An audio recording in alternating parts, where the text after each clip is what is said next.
नमस्ते। आस्था है ज्ञान चैनल में आपका स्वागत है। जन्म कुंडली क्या है, इसका हमारे जीवन में क्या संबंध है? अद्भुत है यह मानव चोला और उससे भी अद्भुत है यह जिंदगी।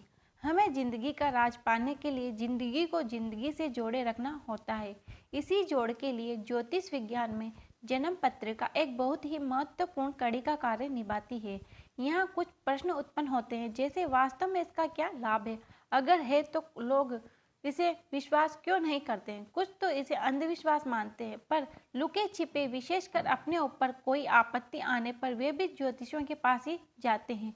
ज्योतिष और जन्म पत्रिका का बहुत महत्व है, जो हमारे ऋषि मुनियों जैसे वशिष्ठ, व्यास, वररुचि, वराह, मिहिर, पारसरा, कश्यप, आर्यभट्ट, जयदेव, शिव शर्मा आदि द्वारा आध्यात्मिक शक्तियों के आधार पर लिखा गया वैदिक ज्ञान है। ज्योतिष एक शुद्ध विज्ञान है। अगर सही गणित लगाया जाए तो किसी भी जातक को बताया जा सकता है कि उनके आने वाले जीवन का क्या लेखा जोखा है। शंका का भाव मानव मन के साथ हमेशा लगा है। भविष्य जानने के लिए वे हमेशा उत्सुक है। ज्योतिष विज्ञान द्वारा भूत में कोई हुई और भविष्य में होने वाली घटनाओं के संबंध में जानकारी प्राप्त की जा सकती है। जन्म पत्री को जन्म कुंडली भी कहते हैं। अब यह प्रश्न भी उठता है, आखिर जन्म कुंडली है क्या? जन्म कुंडली आकाश का उस समय का नक्शा है जब कोई बच्चा जन्म लेता है। उस समय आकाश में कौन सा ग्रह कहाँ है, इसका वर्ण जन्म कुंडली में होता है। जन्म कुंडली में स्थित 9 ग्रह और 12 राशियां ही मनुष्य जीवन को प्रभावित करती है। तारा समूह का सीधा प्रभाव पृथ्वीवासियों पर पड़ता है। जो नैसर्गिक गुण उन तारा समूहों के होते हैं वे सब उन व्यक्तियों में पाए जाते हैं जिन पर इन राशियों का प्रभाव पड़ता है।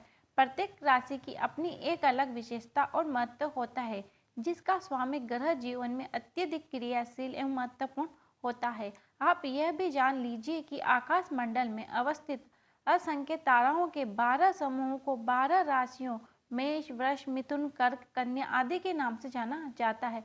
दरअसल कहीं तारे और नक्षत्र मिलकर आकाश मंडल में जो आकृति बनाते हैं उसे के अनुरूप उनका नाम रखा गया है। जैसे मेष राशि के अंतर्गत पड़ने वाला तारा समूह को काल्पनिक रेखाओं से जोड़ा जाए तो मेढ़े की आकृति विशेष बनती है। इसी प्रकार अन्य राशियों के तारा समूह से अलग अलग आकृति बनती है। जैसे वृष राशि से बैल, मिथुन से जुड़वा बच्चे, कर्क से कर्कट, सिंह से शेर, कन्या से कुमारी कन्याएं आदि की आकृति बनती है। एक ही दिन में जन्मे विभिन्न व्यक्तियों के जन्म नक्षत्र और ग्रह स्थित अलग अलग होते हैं। इसीलिए एक ही दिन में जन्म लेने वाले व्यक्तियों में से कोई राजा होता है तो कोई रंक, कोई नेता होता है तो कोई चोर होता है तो कोई साहूकार। जन्म कुंडली विवरण आपकी हथेली पर भी होता है। हथेली की इन रेखाओं में आपका भूत, भविष्य एवं वर्तमान छिपा हुआ है। इन्हीं रेखाओं द्वारा किसी भी व्यक्ति का स्वभाव, चरित्र एवं उनकी उन्नति एवं अवनति का ज्ञान हो सकता है। जन्म कुंडली देख ज्योतिष इस विज्ञान द्वारा भविष्य में होने वाले निर्धारित घटनाओं का संकेत या सूचना तो दे सकते हैं, पर विधाता ब्रह्मा के अतिरिक्त कौन निश्चित रूप से बता पाया है। एक अच्छे ज्योतिष का यह कर्तव्य बनता है कि वे जातक की जन्म पत्री या हस्तलेखा पढ़ने के बाद कोई ऐसी बात अगर कहनी आवश्यक ही हो तो जातक को उसकी मानसिक शक्ति का एहसास दिलाएं और इस बात को दृढ़ता पूर्वक कहें कि प्रबल इच्छा शक्ति के द्वारा ज्योतिषीय मार्गदर्शन से हर दुर्भाग्य को सौभाग्य में बदला जा सकता है।